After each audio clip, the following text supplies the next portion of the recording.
우리는 매일 크고 작은 고민과 갈등 앞에 섭니다.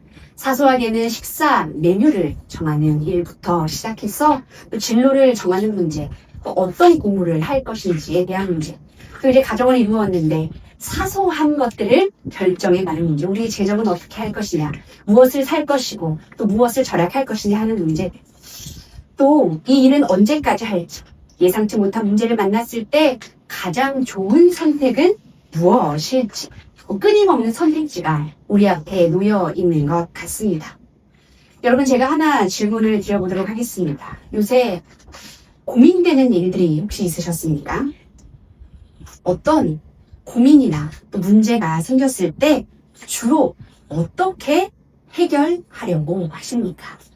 내가 최근에 갖고 있었던 고민들, 그것들을 어떻게 해결했는지 혹은 해결하려고 했는지 우리 한번 나누어 볼 수 있으면 좋을 것 같은데요. 사냥 좀 많이 들으려고 그런 것 같습니다. 참아야 되는 상황이 있었던 거죠. 네.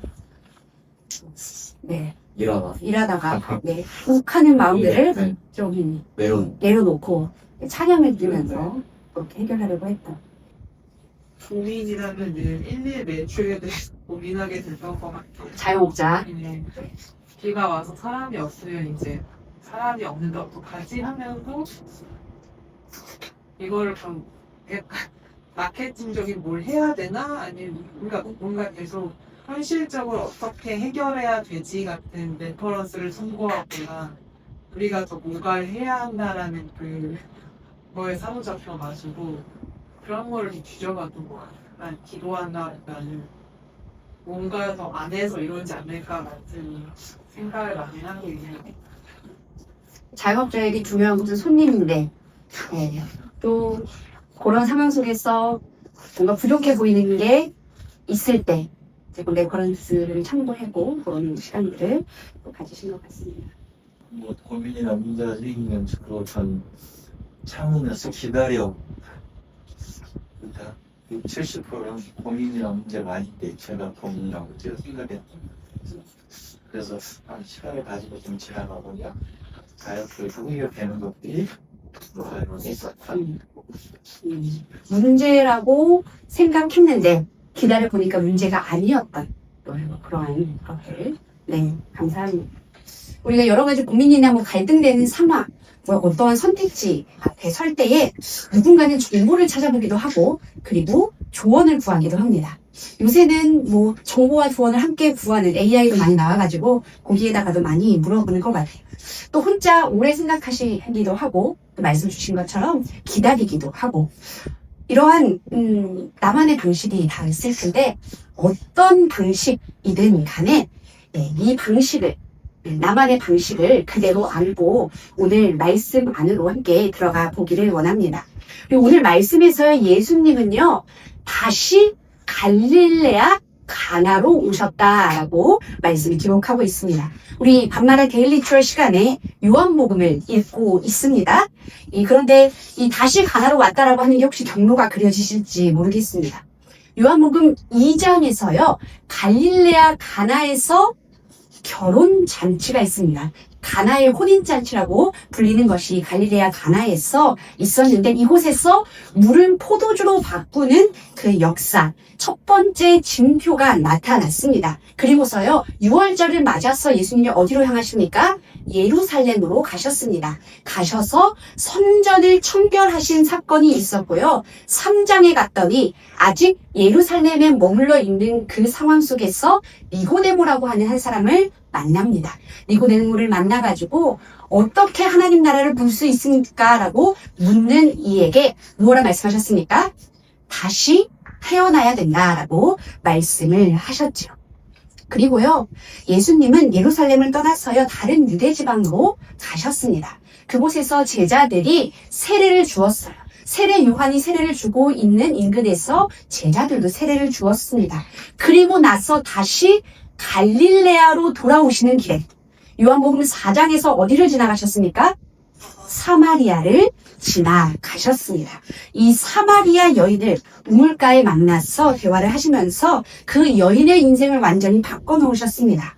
그리고 사마리아에서 이틀을 머무르신 후에 이제 오늘 말씀에서 갈릴레아 가나에 다시 도착을 하신 겁니다. 그러니까 갈릴레아 가나 가장 북쪽에서 이제 쭉 밑으로 내려왔다가 다시 사마리아를 거쳐서 위로 올라온 예수님의 경로라고 할 수 있겠습니다. 우리 46절, 47절 말씀 다시 한번 함께 읽겠습니다.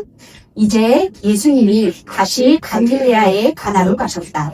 물을 포도주로 만드셨던 곳이다. 거기에 임금님 신하가 한 사람 있었는데 그의 아들이 가버나움에서 앓고 있었다.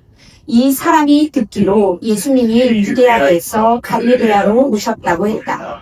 그래서 그는 예수님께로 갔다. 그러고는 요청아들을 내려오셔서 자기 아들을 낫게 해달라고 했다. 아들이 죽음을 코앞에 두고 있었기 때문이다. 아멘. 예수님께서 갈릴레아 가나에 도착하셨다는 소식을 듣고 한 사람이 찾아옵니다. 이 한 사람의 말씀은 뭐라고 설명을 합니까? 한 임금님의 신하였다라고 말씀하고 있습니다. 여러분, 요한복음을 읽다 보면요, 참 재밌는 것이 사람에 대한 많은 정보를 주지는 않습니다.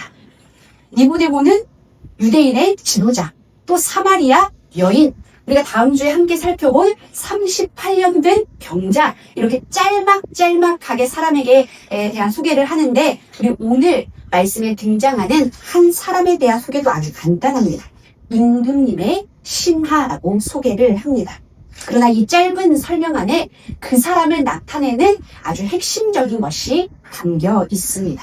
이 임금님의 신하라는 표현 안에 뭐가 담겨 있습니까? 이 사람이 당시 사회에서 상당한 영향력을 갖고 있는 위치에 있었다는 것입니다.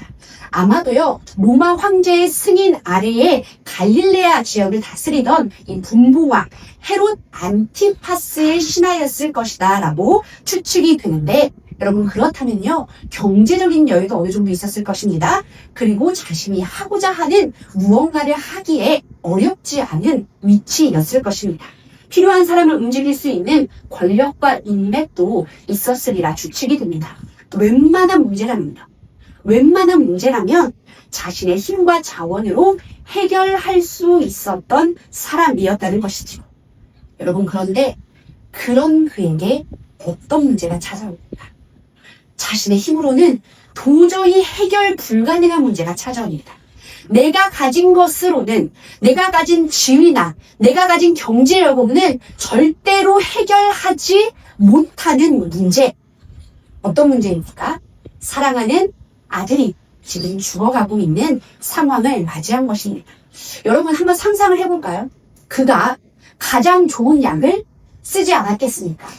유명하다고 하는 의원을 부르지 않았겠습니까? 할 수 있는 모든 것을 아마 동원해서 해결책을 찾으려고 했을 것입니다.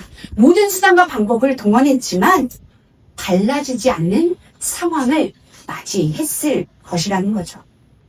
여러분, 아무리 능력이 좋은 사람이라도요, 결정적인 순간, 어찌할 수 없는 상황을 반드시 마주하게 되어 있습니다. 이 땅에서 마주하지 않더라도 결국은 우리 모두는 어디에 섭니까? 하나님의 심판대 앞에 서는 인생들이지 않습니까? 결정적인 순간에, 아주 결정적인 순간에 내가 어찌할 수 없는 그러한 지점을 맞이한다는 것이죠. 임금님의 신하라는 수식어도, 권세도, 나의 해결책도 아무런 힘을 발휘하지 못하는 상황. 이 사람에게는요, 더 이상 자신의 힘으로 할 수 있는 일이 없었던 거예요. 여러분, 바로 이때가 믿음의 갈림길이라는 뜻입니다. 갈림길. 어떠한 갈림길입니까? 무력감에 휩싸여서 그 자리에 주저앉을 것이냐, 아니면 다른 길을 선택할 것이다. 여러분, 이 사람은요, 아들이 죽어가고 있는 이 상황 속에서 나는 아무것도 할 수 없으니 주저앉아 무기력하게 그렇게 절망감에 휩싸이지 않았다라는 거예요. 어떤 길을 선택했습니까? 이 사람이 선택한 길이요? 예수님을 찾아가는 길을 선택했습니다. 사랑하는 여러분, 여기에서 저와 여러분이 이 임금님의 신하의 선택에 도전을 받기를 원해요. 어떠한 상황에서도, 어떠한 무기력함이 찾아오는 그 현실 속에서도 예수님을 찾아가는 선택. 내가 할 수 있는 방법을 다 사용했는데 어떠한 방법을 찾지 못했을 때, 아무것도 달라지지 않았을 때, 이제 진짜 끝이라고 생각할 그때에 무력감과 원망 속에 침잠하지 않냐. 주님께 온 힘을 다해 달려가서 주님께 부르짖는 믿음이 저와 여러분에게 깃들기를 간절히 소망합니다. 여러분, 가버나움에서 아들이 아팠잖아요. 여기는 가나란 말이에요. 그 거리가요, 한 37km 정도 되는 것 같아요. 그러니까 30km 이상의 거리를 그가 갔단 말이에요. 가버나움은요, 고도가 아주 낮은 지역이었어요. 그래서 가나로 가려면 올라가는 길을 가야만 했어요. 수고스러운 발걸음이었다는 말이에요. 그러나 그 수고로움은 그에게 중요하지 않았을 것입니다. 어떠한 믿음이 있었기 때문입니까? 예수님을 만나면 이 아들이 나을 것이라는 믿음이 있었기 때문에, 예수님이라면 살려주실 수 있다라는 그 신뢰가 있었으니까, 기대가 있었으니까 3km 정도 가다가 안 되겠다 하고 돌아서지 않고, 너무 힘들다 주저앉지 않고, 이게 무슨 소용이 있을까라고 포기하지 않고 이 30km를 끝까지 갈 수 있었던 것이죠. 여러분, 우리가 포기하지 않고 주님께 나아갈 때 주께서 행하시지 못하는 일은 없다는 믿음이 우리 가운데 간절히 깃들기를 소망합니다. 우리 마음 갖고 함께 찬양으로 나아갑니다. 슬픈 마음 있는 자, 슬픈 마음 있는 자, 뭔가요 없는 자, 누구든지 부르시오, 예수를 부르시오.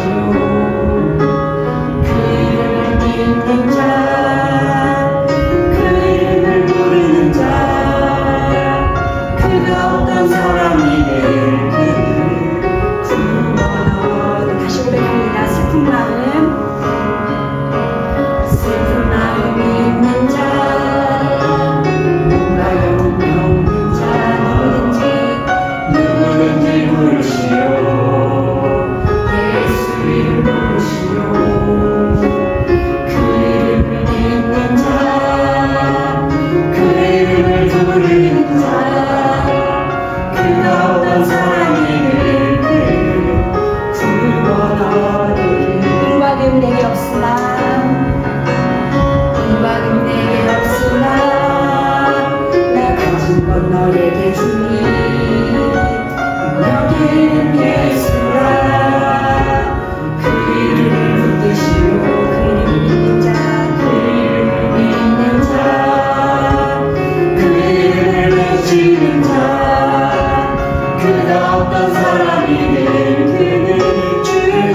시간 함께 기도하기를 원합니다.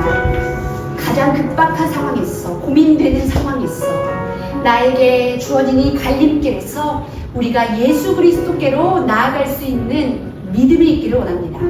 여러분, 예수 그리스도 이름의 능력이 있음을 진정으로 믿으십니까? 예수 그리스도께서 이 만물의 통치자임을 믿는 그 믿음, 왕이심을 믿는 그 믿음, 하나님 그 자체임을 믿는 그 믿음, 그것이 우리에게 깃들기를 간절히 소망합니다. 여러분, 이 임금님의 신하가요, 한 걸음 두 걸음 걷다 돌아서지 않았어요. 이 30km라는 그 거리를 신실하게 나아갔습니다. 내 아들이 죽었을지도 모르는 상황 속에서, 병세가 악화되고 있는 그 상황 속에서 예수님이라면 살릴 수 있다는 그 믿음을 붙들고 걸음걸음 나아갔어요. 그 고도가 높아지는 그 길을 땀 흘려 나아간 이 신하의 믿음을 우리가 바라볼 수 있기를 원합니다. 여러분, 다 끝났다고 생각할 때 그것이 끝이 아님을 바라볼 수 있기를 원합니다. 이것이 막힌 담이라 생각할 때에 우리를 일으키시는 주님을 바라볼 수 있는 신뢰가 우리에게 있기를 간절히 소망합니다. 나의 방법이 막힐 때 소망까지 흩어져 버리는 모래알 같은 믿음이 아니라 먼 길을 매달린 임금님의 신하처럼 예수 그리스도의 이름을 부르며 주님께 간절히 붙들리는 신실함이 있게 하여 달라고. 여러분, 또 이 시간에 내가 믿음으로 간절히 기도해야 할 제목이 있다면 그 문제를 붙들고 예수 그리스도의 이름을 의지하며 함께 기도하겠습니다. 은혜와 자비가 충만하신 하나님, 이 시간 예수 그리스도의 이름의 능력이 있음을 고백하며 기도의 자리로 나아갑니다. 주님, 우리가 주님의 이름을 부릅니다. 예수, 예수, 예수 그리스도, 예수께서 그리스도임을, 예수께서 메시아임을, 예수께서 우리의 구원자 되심을 이 시간 고백하며 나아갑니다. 예수 그리스도께서 하나님 되심을, 전능하신 하나님께서 육신을 입고 우리 가운데 오셔서 우리를 위하여 죽으시고 3일 만에 부활하셔서 그 부활의 능력을 우리에게 부어주셨음을, 새로운 소망을 주셨고 새 생명 주셨음을 이 시간 고백하며 나아갑니다. 주님, 예수 그리스도의 이름에 능력이 있음을 우리가 실제적으로 체험하지 못하는 순간이 있다면 우리를 긍휼히 여겨 주옵소서. 우리를 위로하여 주시고 다시 소망을 품고 나아가게 부족한 우리 인생을 낼 수 있도록 주여 역사하여 주옵소서. 주님의 이름에 하나님 나라의 능력이 있음을 우리가 다시 한번 고백하며 나아갈 때에, 다시 한번 고백하며 주님을 바라볼 그때에 주님께서 우리의 존재를 새롭게 하심을 믿습니다. 주여, 예수께로 달려갈 수 있는 땀방으로 우리에게 허락하여 주옵소서. 하나님, 그저 내가 잠깐 주님께 왔다가 아니다 하고 돌아가자, 그렇게 나의 관성에 휩쓸려 다시 나의 삶의 자리로 되돌아가는 그러한 어리석은 걸음을 하지 않을 수 있도록 붙들어 주옵소서. 주님, 우리가 무엇 때문에 주저앉습니까? 우리가 무엇 때문에 무기력하게 앉아 있습니까? 주님께서 소망이신데, 주님께서 생명이신데, 주님께서 부활 생명으로 우리에게 나타나 보이셨는데, 주님, 우리가 무엇 때문에 그 자리에 머물러 있습니까? 주여, 우리의 힘으로 무언가 하다가 포기하는 그러한 쳇바퀴에서 벗어날 수 있도록 우리를 온전히 붙들어 주옵소서. 우리를 온전히 붙들어 주옵소서. 주님만 바라보고 나아가기에 부족한 우리 인생, 예수 그리스도의 이름을 부르며 외치며 그 안에 머물며 우리가 예수 그리스도의 보혈의 피로 인하여서 하나님께 받아들인 존재임을, 하나님께 있는 모습 그 자체로 받아들여졌기에 하나님의 자녀라 불릴 수 있는 그 존재가 되었음 믿고 나의 모든 고민과 염려와 생각과 불안과 앞길을 주님께 맡기며 나아가기 부족한 없도록 주여 역사하여 주옵소서. 주님, 우리 고백합니다. 예수, 예수, 예수, 예수, 오 능력의 그 이름 예수, 나 외쳐 부르네. 예수, 예수, 오 구원의 그 이름 예수, 나 외쳐 부르네.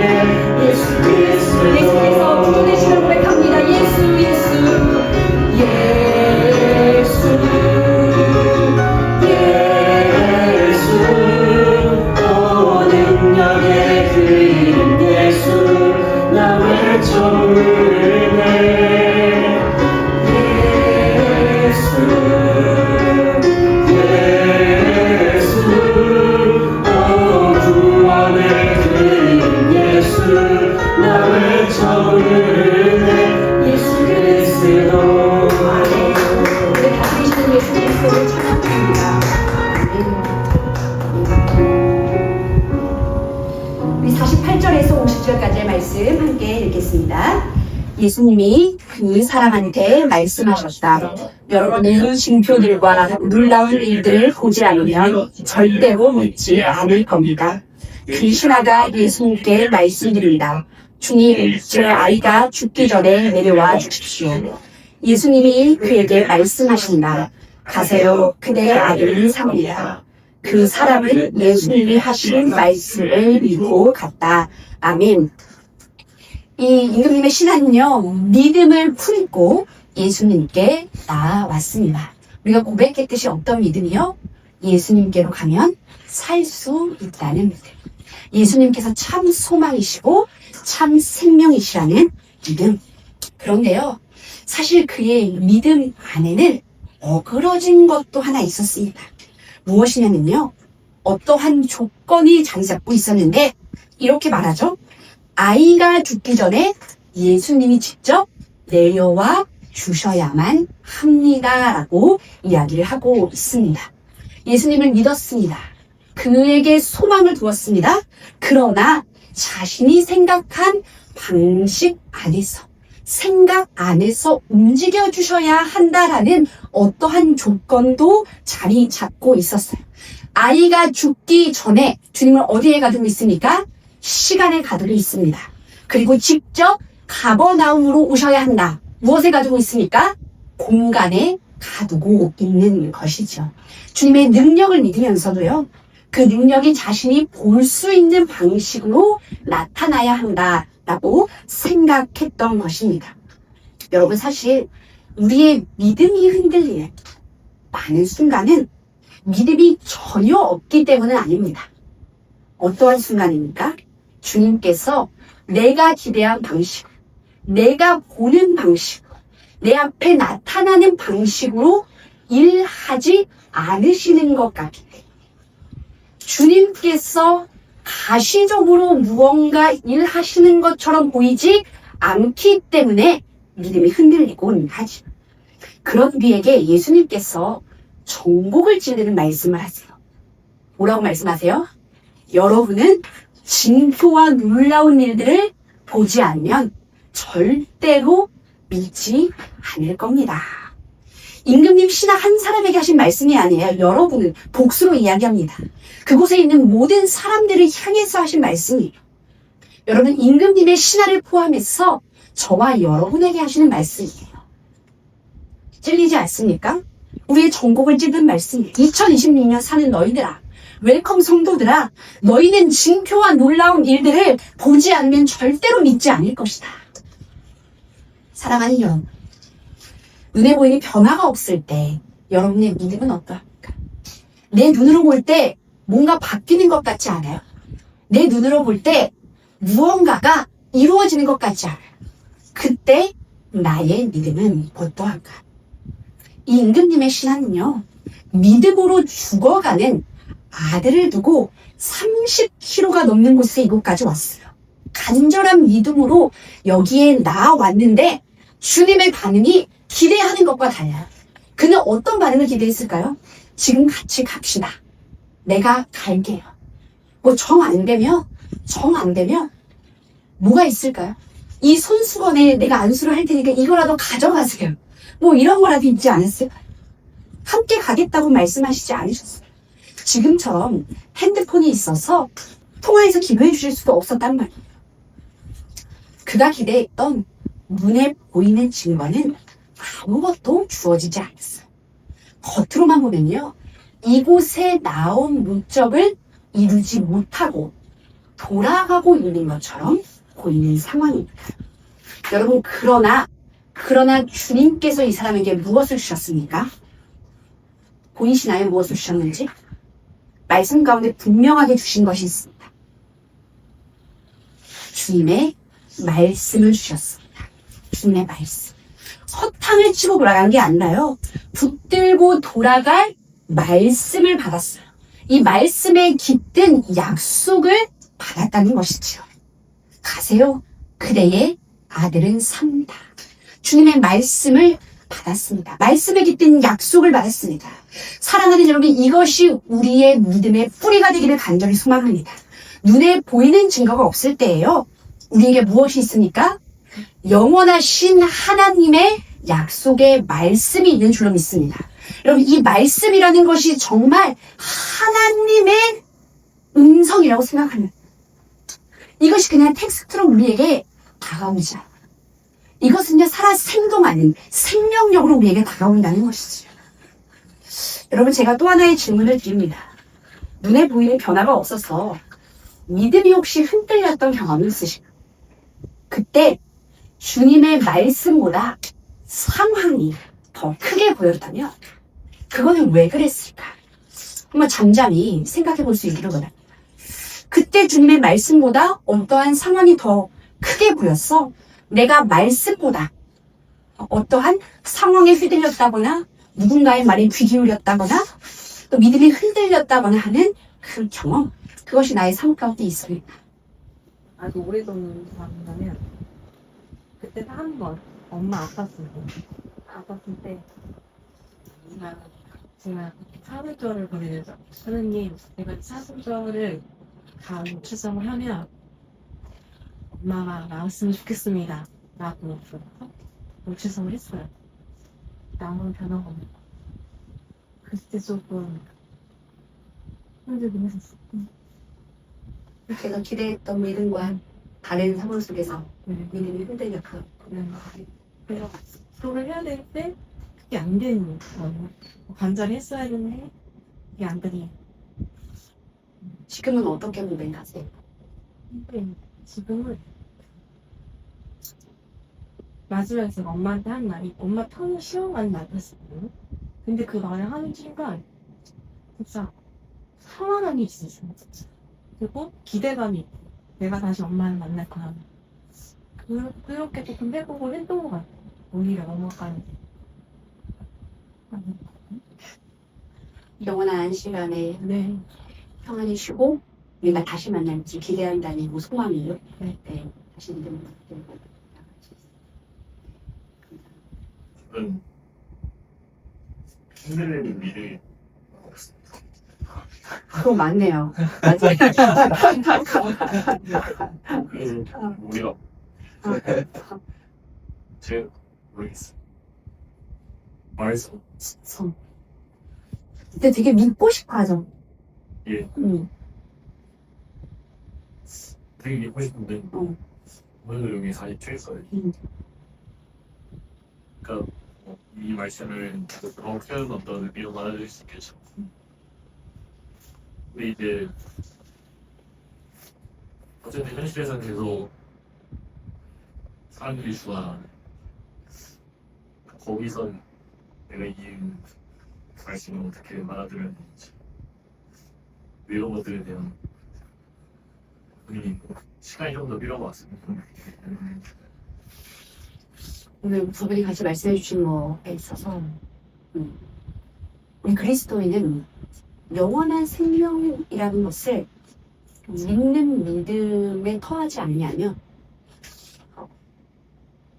결국 그 다음 스텝으로 나아갈 수 없는 거야. 영원한 생명. 요한복음 말씀하는 거는 영원한 생명이거든. 이 요한복음을 기록한 목적을 요한복음을 쓴 사람이 이렇게 이야기해요. 이것을 기록함은 예수께서 하나님의 아들 혹은 영원히 생을 얻게 하려 합니다라고 영원한 생명이 주는 거지. 그 믿음. 이 믿음을 우리 묵상해 가면서 걸어가다 보면 지점이 있지 않을까 생각합니다.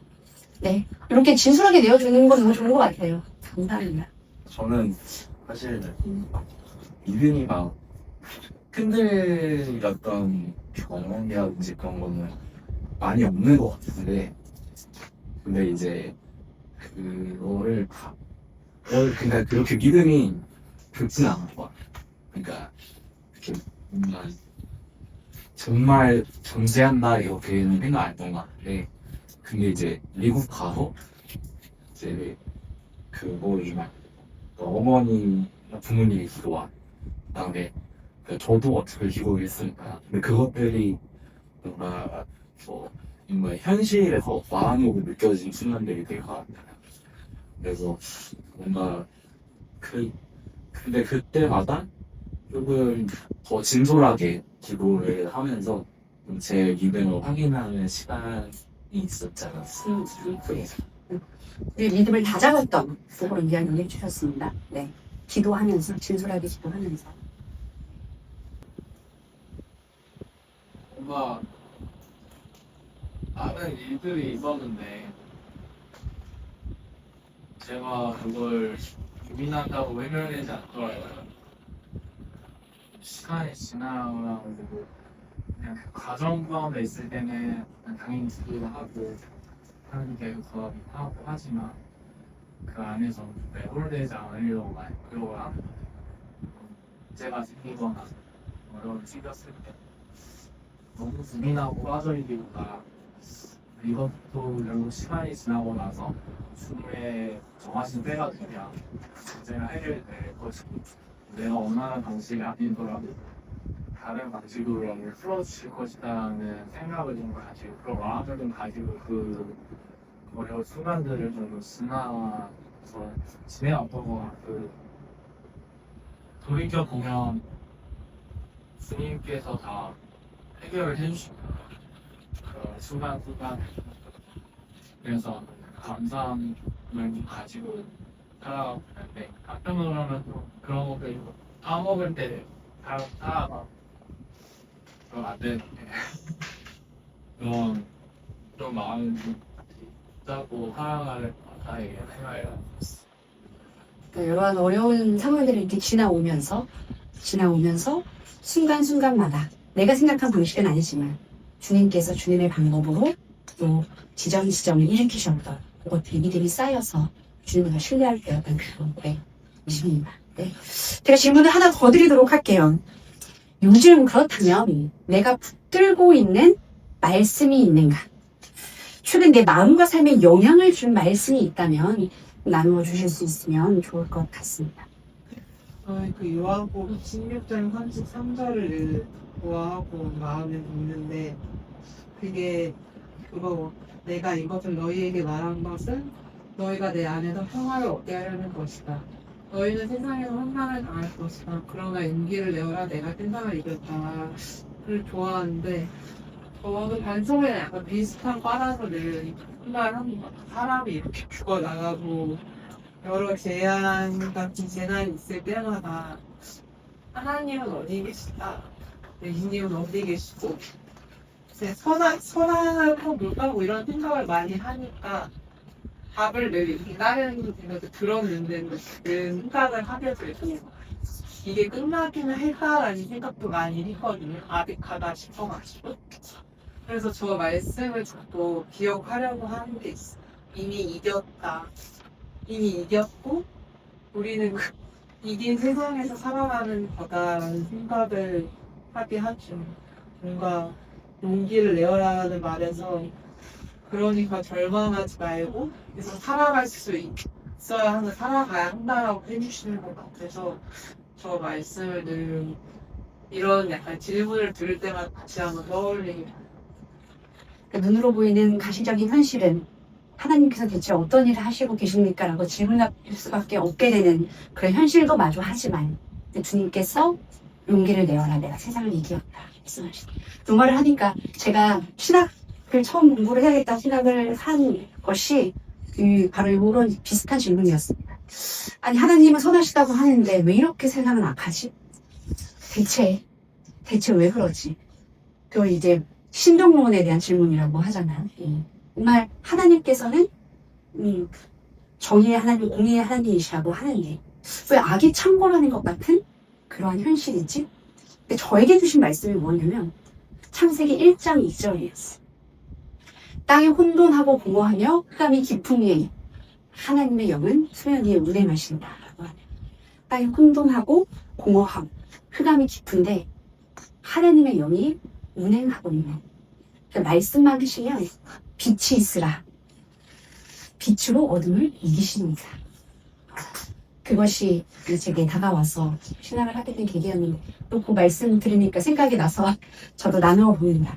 예, 또 붙들고 있는 말씀 나누어 주시면 좋을 것 같습니다. 저도 내가 오늘도 방금 말하고 웃겼는데 제가 생각해서 이게 흔들릴 이유도 없는 신학교를 하면서 예, 제가 쓴 우편에서 오늘 주 하는 우기고 1학기 마치고 나서도 여전히 모르겠었는데 근데 이제 이것을 짝팔절 우리 저는 엄할 때 많이 떠요. 이거 짝팔절 짝패기 28점 야구도 나왔죠. 그래서 감사할 날을 뭔가 소망하면서 하루하루 요즘 이것을 짝팔절로 살아나가는 그 공개를 저는 그렇게 말을 하면 다 못 들으니까 미가서 6장 8절은 사람아 주께서 선한 것이 무엇임을 내게 보이셨나니 오직 정의를 행하고 인자를 사랑하고 겸손하게 내 하나님과 함께 행하는 것이 아니냐라고 하는 말씀입니다. 그래서 그 말씀을 붙들고 본인이 웃기다고 표현하는데 웃기진 않아요. 재밌죠. 그러니까 하나님 보시기에 얼마나 좀 재밌으실까? 그러니까 나에 대한 믿음이 없다고 이렇게 나에 대한 믿음은 아니니까 그러니까 하나님에 대한 믿음은 있지만 또 그것을 온전하게 다 이해하지 못해도 걸음걸음 걸어가는 그러한 인생을 살아가고 있는 중에 말씀을 또 붙들고 이렇게 나아가고 있는데 감사합니다. 저는 이런 하이 거의 처음 안 계셨을 때 하던 말씀. 예전에 상상자 행정을 살면서 겁이 나거나 왜 벽을 느꼈을 때 교회 가서 그 말씀만 떠올리면서 하나님만 부르면서 올려서 하나님을 찾았던 것 같아요. 너는 내게 부르짖을 내가 응답하겠고 그게 하나님께서 저한테 주신 말씀이었고요. 이게 제가 앞으로 걸어갈 삶의 영화가 다르게 였던 것 같아요. 처음 그 말씀을 듣고 함께 기도할 때는 답이 보이진 않았는데요. 그러나 시간이 지나다 보니 하나님이 나한테 왜 그냥 그 시간을 주셨고 기회를 주셨고 나를 왜 이렇게 주셨고 나를 왜 아프게 하셨는지를 깨닫게 되더라고요. 그 말씀 하나만도 보이게 할 때고 그 말씀 하나만 하나님이 역시 살아계시구나 걸 지금도 매우 이게 맞습니다. 이게 그런 심리가 있는 것 같아요. 그러니까 부르짖을 때 보이는 크고 은밀한 일. 그러니까 부르짖지 않을 때는 그 크고 은밀한 일이 보이지 않는데 그러니까 이 말씀이 너는 내게 부르짖으라 내가 응답하겠고 크고 은밀한 일을 내게 보이라는 말씀이잖아요. 근데 부르짖을 때 내가 주님 앞에 나아가고 속해 있을 때 볼 수 있는 진짜 간절할 때 네, 간절할 때 보이는 또 그런 것들이. 우리는 말씀이 있습니다. 우리에게는 붙들 영원한 생명의 말씀이 있어요. 50절에 보면 예수님께서 가세요 그대 아들이 삽니다 말씀하실 때 임금님의 신하는 예수님께서 하신 말씀을 믿고 어떻게 했다고요? 갔다라고 성경은 기록하고 있습니다. 말씀을 믿었습니다. 그 믿음이 이 인생 가운데 실제적인 능력으로 역사했기 때문에 그 말씀을 믿고 보이지 않는 상황 속에서 걸음을 다시 떼었습니다. 걸음을 다시 떼었어요. 그래도 주님 같이 가시지요. 뭐 매달리거나 붙들리거나 아니 어떻게 내가 이 먼 길을 왔는데 이렇게까지 홀대할 수 있으니까 그렇게 이야기한 것이 아니라 그 말씀을 귀하게 받고 믿고 갔다는 것이죠. 요한복음 6장 29절에 보면 주님께서 도마에게 이야기하십니다. 너는 나를 보았기 때문에 믿느냐? 보겠다 보지 않고 믿는 사람. 보지 않고 믿는 사람들아 보겠다고 말씀하시는데 보지 않고 믿을 수 있는 근거가 우리 그리스도인들에게는 말씀이라는 것이죠. 우리 시편 119편 105절 133절 말씀을 함께 읽도록 하겠습니다. 내 발의 등불입니다. 주님의 말씀은 또 내 길의 빛입니다. 내 발걸음을 튼튼하게 해주십시오. 주님의 말씀으로. 어떤 못된 것도 내게 힘을 쓰지 못하게 해주십시오. 아멘. 시편 기자가 고백을 합니다. 말씀은 내 발의 등불입니다. 멀리까지 비추지는 못하지만 내 걸음걸음을 한 걸음씩 비추는 등불이다. 내 이 등불에 의지해서 이 어두운 시절을 걸어간다고 고백을 하는 것이죠. 또 내 길의 빛이라고 이야기합니다. 또 내 발걸음을 튼튼하게 해준대요. 어떤 무대 것도 나에게 힘을 쓰지 못하게 하는 능력이다라고 고백하고 있습니다. 말씀이 우리의 삶을 실제로 인도한다는 믿음이에요. 저는 여러분이 나중에 이 자서전 쓰고 싶은 마음 있으시잖아요. 우리 집사님 나중에 글 쓰고 싶은 마음 있으시잖아요. 네. 근데 그때 글을 쓰실 때 챕터 하나하나 제가 도전을 드립니다. 챕터 하나하나가 주님의 말씀으로 기록되기로 합니다. 이 시절에 나에게 주셨던 말씀이 나를 어떻게 인도했는지, 그 말씀이 나의 삶의 그 나무 태와 같이 그렇게 새겨지면 좋겠다는 거예요. 여러분, 말씀이 육신이 되어 예수님께서 오셨잖아요. 그 예수님께서 어떻게 하셨어요? 죽으시고 부활하셨어요. 말씀이 육신이 되신 예수님께서 죽으시고 부활하셨다는 것은 그 예수님의 능력이 증거되었다는 거잖아요. 예수님이 능력이 증거되었다는 것은요, 말씀의 능력이 증거되었다는 거예요. 말씀이신 예수님께서 부활하셨잖아요. 말씀이 그 어떠한 어둠의 권세, 사망의 권세도 이기는 부활이요 생명의 것이다 라는 이야기입니다. 우리 이 고백을 갖고 찬양으로 함께 나아가도록 하겠습니다.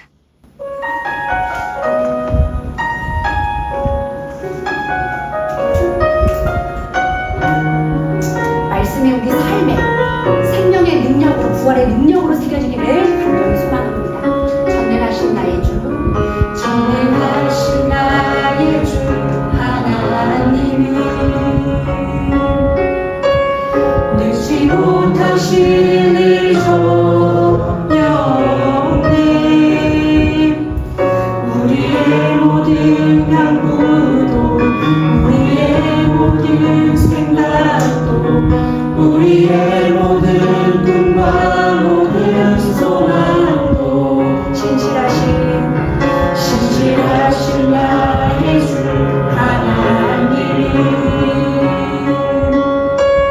우리의 모든 외로움 바꿀 수 있네.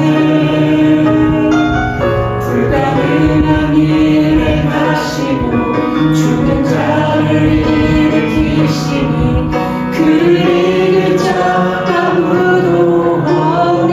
그 능력이 말씀에 있음을 고백합니다. 주의 말씀, 의지하여 깊은 곳에 힘을 던져 오늘 그가 놀라운 일을 이루시는 것 보라. 주의 말씀 의지하여 믿음으로 힘을 던져 믿는 자에게 능치 못하노네. 다시 고백합니다. 전능하신 나의 주 하나님, 전능하신 나의 주 하나님이 능치 못하시는 전혀 없네. 우리의 모든 강구도, 우리의 모든 강구도, 우리의 모든 생각도, 우리의 모든 꿈과 모든 소망도 신실하신 나의 주 하나님은 우리의 모든 외로움 바꿀 수 있네. 불가능한 일을 하시고 죽은 자를 일으키시니 그를 이길 자 아무도 없네. 주의 말씀 의지하여 깊은 곳에 힘을 던져 오늘 그가 놀라운 일을 이루시는 거구나. 주의 말씀 의지하여 믿음으로 힘을 던져 믿는 자에게 능치 못하오네. 주의 말씀 의지하여 깊은 곳에 힘을 던져 오늘 그가 놀라운 일을 이루시리라.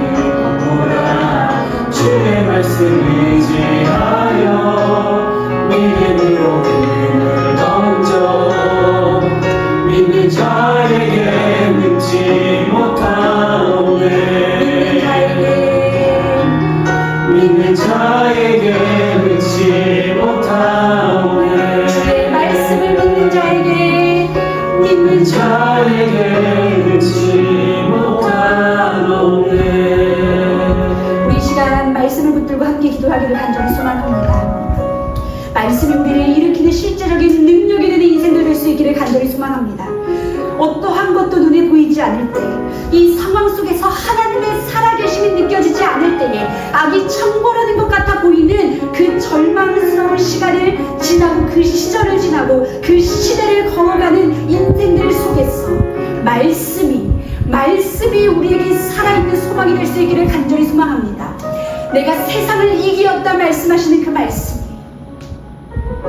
주께서 선한 것이 무엇임을 보이셨다 말씀하시는 그 말씀, 빛이 있으라 말씀하시는 그 말씀이, 크고 놀라운 일을 내가 너희에게 보이겠다 말씀하시는 그 말씀이 우리에게 살아있는 능력이요 생명의 소망이 되는 줄로 믿습니다. 이 말씀으로 우리의 걸음이 튼튼해지기를 원합니다. 말씀으로 그물을 던질 때에 주님께서 일하심을 우리가 눈으로 바라보고, 우리의 믿음이 지금은 너무나도 부족해 보이는 지점이 있지만 주님께서 그 믿음을 일으키시고 만지시고 빚어가시며 날로 차곡차곡 쌓아가실 그 날을 우리가 기대하며 기도할 수 있기를 원합니다.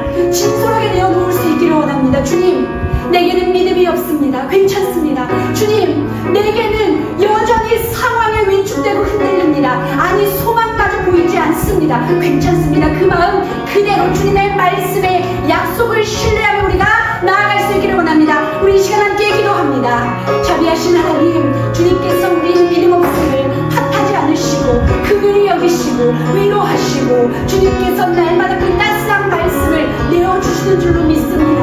하나님, 주님께 머리 숙인 한 사람 한 사람 위에 주님의 말씀이 임하는 시간 되게 하여 주옵소서. 그 인생 가운데 주님께서 들려주시고자 하는 그 말씀이 새겨지는 인생들 되게 하여 주옵소서. 말씀으로 일어나는 인생 되게 하여 주옵소서. 어떠한 감정이나 어떠한 나의 분위기로 이 시절을 돌파하려고 했다가 그러지 못해 좌절하고 있는 인생이 있다면 하나님께서 위로하여 주옵소서. 하나님께서 보듬어 주옵소서. 내가 이 말씀을 믿고 싶지만 하나님, 그 말씀이 믿어지지 않아서 이 현실을 볼 때, 이 시대와 시절을 볼 때, 또 나의 완악함을 볼 때에 그 말씀이 살아 생동하는 것 같지 않아서 고민하는 인생을 위해서 주님께서 함께 하시는 한 임마누엘의 하나님께서 우리를 결코 떠나지도 않으시고 버리지도 않으시고 우리를 날마다 일으키고 계심을 눈으로 바라보는 인생들과 되게 하여 주옵소서. 성령께서 말씀하여 주옵소서. 성령께서 말씀으로 우리에게 일하여 주시고 말씀이 생각나도록 우리를 인도하여 주옵소서. 예수께서 우리에게 주신 말씀, 그 말씀들을 우리가 붙들고 나아갈 수 있기를 간절히 소망합니다. 평안을 우리에게 준다는 말씀하셨습니다. 수고하고 무거운 짐진 자들아, 다 내게로 오라. 내가 너희를 쉬게 하리라 말씀하신 주님의 약속의 말씀을 믿습니다. 나를 생명이라 말씀하시고 또 주님께서 날마다 나무가 되시기에 우리는 붙어있기만 하면 그 가지처럼 생명을 공급하여 주신다고 말씀하신 하나님, 주님의 말씀을 믿고 나아갑니다. 주님께서 산 소망이라, 주님께서 참된 길이요 진리요 생명이라 말씀하신 그 말씀을 붙들고 우리가 진정한 소망이 누구에게 있는지를 바라봅니다. 하나님, 우리가 말씀을 보면서 다른 길들로 떠나갔던 믿음의 사람들의 그런 어리석은 발걸음을 보고 교훈도 얻습니다. 주님, 다른 웅덩이를 파는 것이 주님 보시기에 악이고, 그 어떠한 상황에서도, 어떠한 마음에서도, 어떠한 감정을 갖고, 어떠한 흔들림 속에서도 내가 하나님을 바라보고 주님의 길을 따라가는 것이 주님께서 원하시는 우리 하나님의 백성의 길, 우리 말씀을 통해서 다시 한번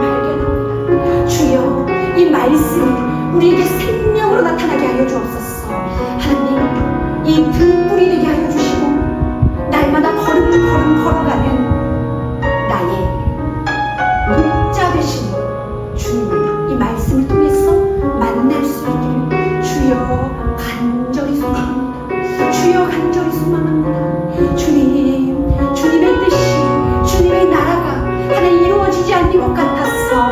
내가 낙심하는 그 순간, 내가 그 간격을 좁히지 못했어. 여전히 공허한 가운데 있는 그 시절 속에서 주님께서 이미 세상을 이기셨고, 주님께서 이미 이루셨고, 주님께서 이미 하나님 나라를 우리에게 부어 주셨다, 임하게 하셨다 말씀하신 그 말씀을 붙들고 나아갑니다. 주여, 영원한 생명하는 우리가 거하기에 부족함 없는 인생임을 바라며 나아가고, 예수 그리스도를 구주로 믿는 믿음 안에서 말씀의 인도하심 따라 영원한 생명의 나라를 이 땅 가운데 살아갈 수 있도록 주여 우리를 일으켜 주옵소서. 말씀으로 일으켜 주옵소서. 주님의 말씀을 의지하여 나아갈 때 주님의 나라가 임하는 것을 눈으로 보고 주님 우리가 믿음으로 고백할 수 있도록 주여 역사하여 주옵소서. 51절에서 54절 말씀 함께 읽습니다. 그가 아직 내려가고 있을 때 그의 종들이 그를 만나 그의 아들이 살아있다고 말했다. 그래서 그는 아들이 좋아지기 시작한 시각이 언제였는지를 종들한테서 알아보았다. 어제 오후 1시에 열이 내렸다고 종들이 대답했다. 아이의 아버지는 그때가 예수님이 자기에게 그대의 아들은 삽니다라고 말씀하셨던 바로 그 시간이었다는 것을 알아차렸다. 그래서 그 자신과 그의 식구 전체가 믿게 되었다. 이 두 번째 징표를 예수님이 다시금 베푸셨다.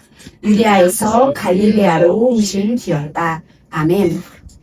이제 말씀에서 우리는 주님께서 일하시는 방식을 정리해 볼 수 있습니다. 가장 먼저 주님께서 어떻게 일하십니까? 나의 시선을 넘어 일하십니다. 이 신화는 갈릴레아 가나에 있었습니다. 그러나 주님의 일은 어디에서 이루어지고 있었습니까? 가버나움에서. 내 시선을 넘어서 일하셨다는 것이죠. 그의 아들에게 무슨 일이 일어나는지 볼 수 없었지만 시선이 닿지 않는 자리에서 이미 생명의 일이 이루어지고 있었다는 것이죠. 제가 이 말씀을 보면서 우리는 아직 박진구에 있지만 중남구에 있는 한 명 한 명의 영혼을 주님께서 일으켜주고 계시는 줄로 믿습니다. 네. 나의 걸음보다 또한 앞서 일하십니다. 이 신하의 발걸음이 아직 가버나움에 닿지 않았을 때였어요. 가는 길목이었습니다. 그때 종들이 달려와서 아들이 살아났다는 소식을 전해줍니다. 여러분, 구약에서부터 시작해가지고 이제 모든 하나님의 역사를 보면요, 하나님은 언제나 자신의 백성들을 이렇게 인도하셨습니다. 광야길에서 여호수아가 자신의 이스라엘 백성들과 가나안 땅을 들어갈 때에도 언제나 앞서가시며 일하시는 하나님이셨어요. 신명기 31장 8절에서 이렇게 말씀하시죠. 주님께서 친히 내 앞에 가시며 너와 함께 하실 것이다. 언제나 어디에서 우리를 인도하실래요? 앞에서 언제나 우리 앞에 걸어가신다라는 것입니다. 앞서가셔서 길을 내시고 필요한 모든 것을 준비하신다. 여호와 이레의 하나님이신 것이죠.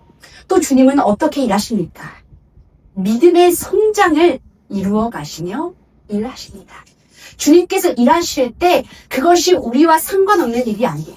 우리를 날마다 성장시키시며 주님은 일하신다라는 거예요.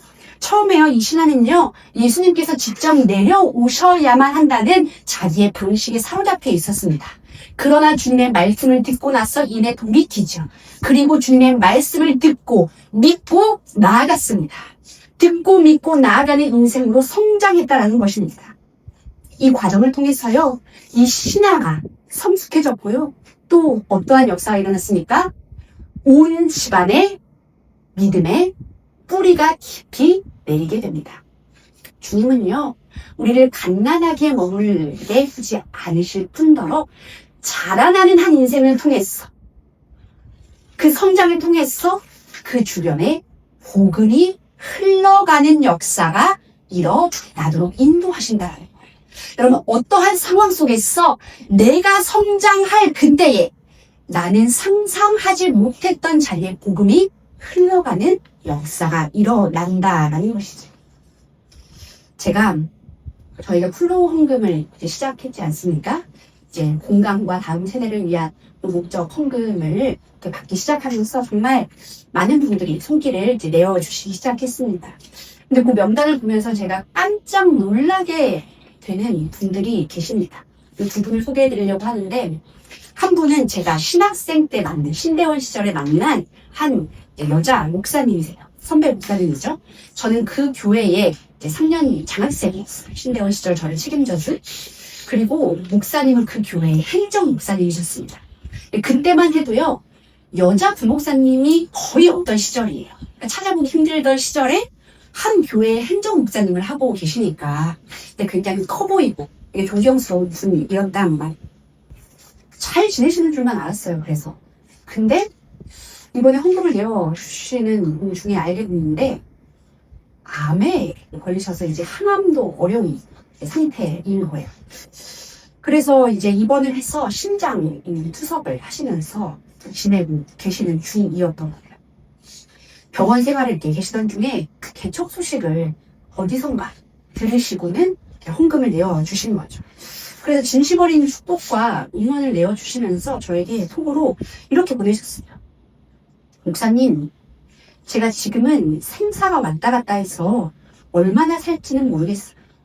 하지만 살려주시면 하나님 인도하신 대로 다시 가야죠. 라고 말씀하셨어요. 이 생사가 왔다 갔다 하시는데 한참 후배의 개척 소식을 듣고 전심으로 축복을 해주시면서 또 내가 이 생명이 어떻게 될지 모르지만 하나님이 살려주신다면 다시 이 길을 가겠다. 그리고 고백을 하시는데, 이 믿음의 고백, 그 은혜를 흘려보내는 손길.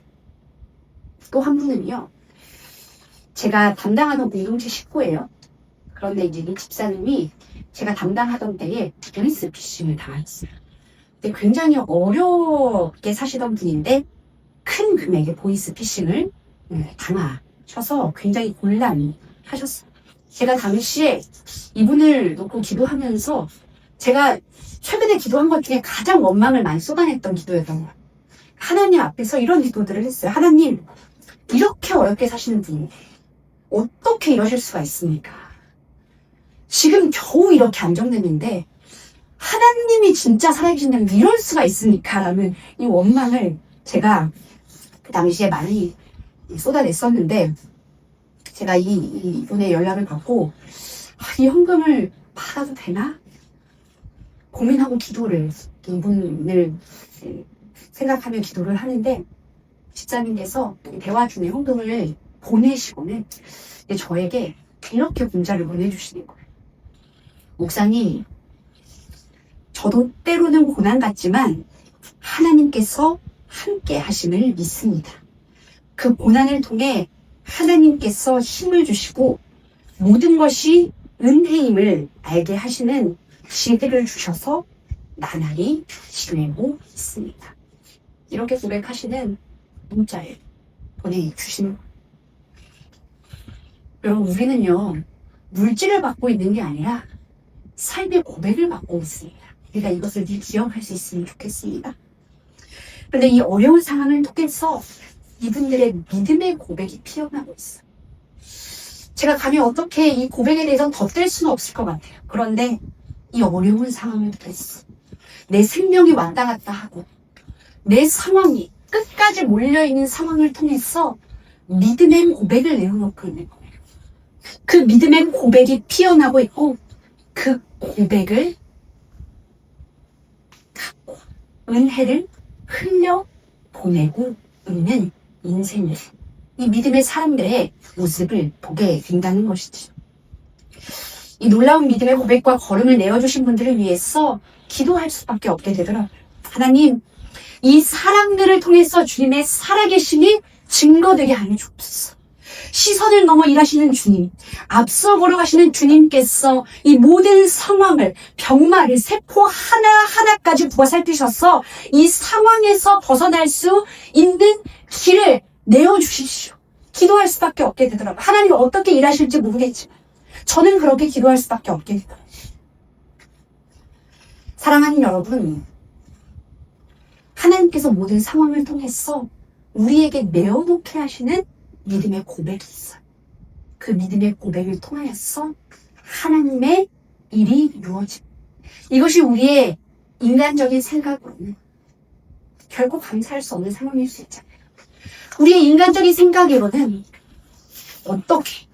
어떻게라는 질문이 찾아올 수밖에 없지만 믿음의 고백을 통해 하나님께서 일하시고 우리가 신실하게 신뢰할 수 있게 간절히 소망합니다. 사랑하는 여러분, 말씀을 맺습니다. 모든 문제를 예수님께로 가져 나오십시오. 포기하지 말고 신실하게 믿음으로 왔는데 보이는 것이 없더라도 낙심치 말고 30km를 걸어서 주님께 나아가십시오. 살아있는 하나님의 말씀이 우리 가운데 깃들 때 우리가 이것을 믿고 다시 나아갈 수 있는 줄로 믿습니다.